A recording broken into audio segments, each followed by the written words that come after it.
असं आहे, आज भारतीय जनता पार्टी, शिवसेना आणि राष्ट्रवादी काँग्रेस पक्ष, अजितदादा गट या तिघं पक्षांची आज युती झालेली आहे. काल रात्री एखाद दोन जागेंवरती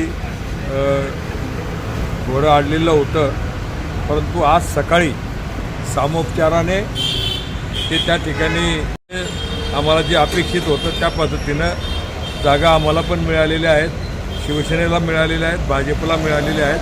त्यामुळे तिघं पक्षांची आनंदाने युती झाली. किती जागा अभिषेक पाटील यांनी राजीनामा सूत्र काय ठरलंय जागांचं सूत्र काय ठरलंय? किती जागा? आमचं बाकीच्या जागाचं मला माहिती नाही, पण आम्हाला ज्या आहेत, आम्हाला 6 जागा ज्या अपेक्षित होत्या किंवा मागणी आम्ही केलेली होती त्याप्रमाणे भाजप किती आपली मागणी तर 25 जागांची होती. आप्पा भाजप किती लढवते? सुरुवातीला होते, परंतु जेव्हा इलेक्टिव्ह मेरिटचा विचार केला जातो त्यावेळेला आणि कुठेतरी मागे पुढे 2 पाऊल मागे पुढे जावं लागतं, त्या पद्धतीने आम्ही तयार झालेलो आहोत. 19-6 आणि 50 अशी युती झालेली आहे का? बाकी दोन्ही पक्षांच्या जागेचं मला माहिती नाही आहे. राष्ट्रवादी काँग्रेस पक्षाला 6 जागा आम्ही घेतलेल्या आहेत.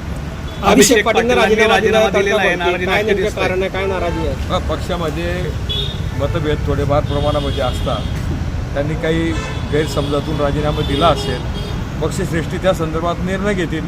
ते इच्छुक असलेल्या जागेवरती आपल्या कुटुंबातील सदस्याला उमेदवारी दिलेली अशी पण एक चर्चा आहे, त्याच्यामुळे ते नाराज झाले. सदस्याचा विषय नसतो. तिन्ही पक्ष मिळून त्या इलेक्टिव्ह मेरिटच्या जागा असतात, दिलेल्या जातात. तिथं ज्याचं इलेक्टिव्ह मेरिट असेल त्या पद्धतीनं जागा तिन्ही पक्ष मिळून ठरवतात. कारण एक जागा देत असताना बाकीच्या 3 जागांवरती त्याचा परिणाम होतो. तिन्ही जागा किंवा 4ही जागा जर तोलामोलाच्या असल्या तर त्या इतर जागांना फायदा होतो. एखादी जागा जर वीक असेल तर बाकीच्या जागांना प्रॉब्लेम होतो.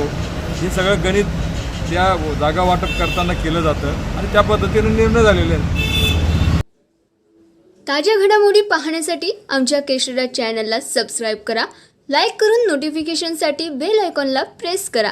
तसेच चॅनलवरील बातम्या आवडल्यास शेअर करायला विसरू नका.